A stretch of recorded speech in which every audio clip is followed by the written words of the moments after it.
Présentation, bah écoute, tatoueur, hein, voilà. Mickaël de Poissy, tatoueur, spécialisé dans le vitrail, et puis voilà, un style que j'ai créé. Maintenant je mixe du Jap avec mon style vitrail, et bah écoute, ça me plaît, c'est des nouvelles portes, tellement de choses à faire avec ça, et puis ça n'a jamais été fait, donc voilà, je suis reconnu pour ça, et les gens viennent de loin pour ça. Et comme mes clients me font confiance, bah écoute, plus ça va, plus ça évolue dans le bon sens. C'est quoi qui t'a donné envie de faire ce métier?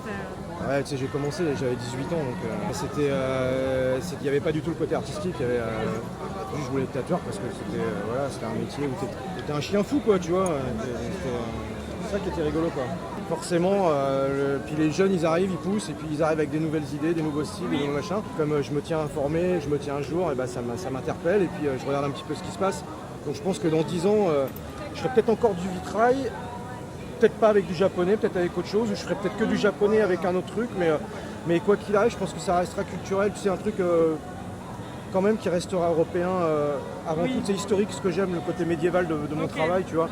Et puis ce sera mixé peut-être avec rien à voir. Là, je pourrais pas refaire du vitrail 13e siècle, si je me remettais à faire ça, bah, ça n'a aucun intérêt, puisque ça a déjà été fait, et par des gens qui étaient meilleurs que moi en leur temps, et en plus je pense qu'il faut vivre l'époque que tu vis pour faire ce que tu fais. Oui. Les mecs qui faisaient des vitraux dans le XIIIe siècle, c'est parce qu'ils étaient du XIIIe siècle. Oui. Tu vois, maintenant, après, nous, on peut copier, mais si on ne change pas les trucs, on n'invente rien. Parce que le patrimoine mondial du vitrail, c'est 60% en France, quoi. On a pratiquement tout le vitrail mondial chez nous, quoi, dans ce tout petit pays qu'est la France, quoi, tu vois.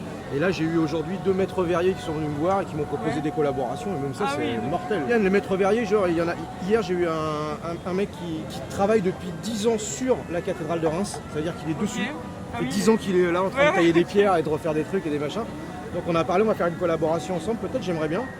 Et puis là, il y a un maître verrier d'Auxerre qui est passé tout à l'heure, et pareil, il aimerait bien prendre un dessin à moi, le mettre en vitrail, ou alors faire une collaboration, des petits échanges comme ça qui sortent du tatouage, tu vois. Oui, bien ça me plaît du coup, parce que le tatouage, c'est là qu'on se rend compte que c'est le 9e art et qu'il y a plein de choses qui tournent autour de ça finalement. Oui, c'est pas qu'un mec qui vient chez un autre mec qui s'assoit, qui pose, qui se fait tatouer, qui ressort et puis terminé, ça y est, on a passé la deuxième grâce à Tintin aussi, parce que là on est là, c'est grâce à lui aujourd'hui. C'est lui, c'est sa convention, donc c'est super, le line-up il est juste mortel, et ben moi ça fait plus de 20 ans que je fais des conventions, j'avais jamais vu ça. À ce point-là, tu vois, l'organisation elle est impeccable, l'affiche mais elle est tombée par terre, et là il est passé, mais il est passé devant tout le monde, mais il n'y en a pas un qui peut se targuer d'avoir fait une convention aussi balèze que ça, quoi. C'est juste, Et t'as fait beaucoup de tatouages là, du coup Là non, moi j'ai un client 2 jours, tu vois, des grosses pièces. Il y en a qui te font aveuglément confiance. Le client que je vais avoir tout à l'heure, je vais commencer hier le dos, là je vais faire les fesses aujourd'hui et peut-être le bas des cuisses, tu vois. Et son modèle, il ne savait pas ce que j'allais lui faire. Ah oui, lui, entièrement confiance. Tu vois, le mec il arrive de Barcelone, il arrive les mains dans les poches, salut Mick, ça va, ouais, ça va. Alors fais voir, c'est ça que tu vas me faire, ok, c'est cool. Pour toi aussi du coup c'est confortable, d'avoir un client qui se fait grave confiance. C'est confortable parce que t'as pas de restrictions, t'as rien, tu fais ce que tu veux, t'as juste à prendre les mesures, bam, après tu dis vas-y, l'arrêt des fesses ça va là, le truc qui va là, le truc qui fait comme ça, les épaules elles sont comme ça. Tu prépares ton dessin, t'as aucune contrainte, le mec il te laisse carte blanche. Et ça c'est des clients merveilleux. Tu dois t'éclater du coup. Forcément je m'éclate. Après je m'éclate plus sur mes aquarelles parce que je fais des choses plus personnelles que je me permettrai pas de faire sur des clients, parce que j'estime que c'est pas à mes clients de porter mes fantasmes. Oui, c'est plus personnel du coup. Des fois ça m'arrive le soir de dessiner avec des amis, et puis je sais pas, on a 2 verres de vin, puis on va commencer à faire des trucs un peu partis, tu vois, vaut mieux que je fasse ça sur une feuille quand même. Que je fasse ça sur, donc je me permets pas trop de fantaisie sur les gens quand même. Tu vois, j'essaye de rester dans ce que je fais.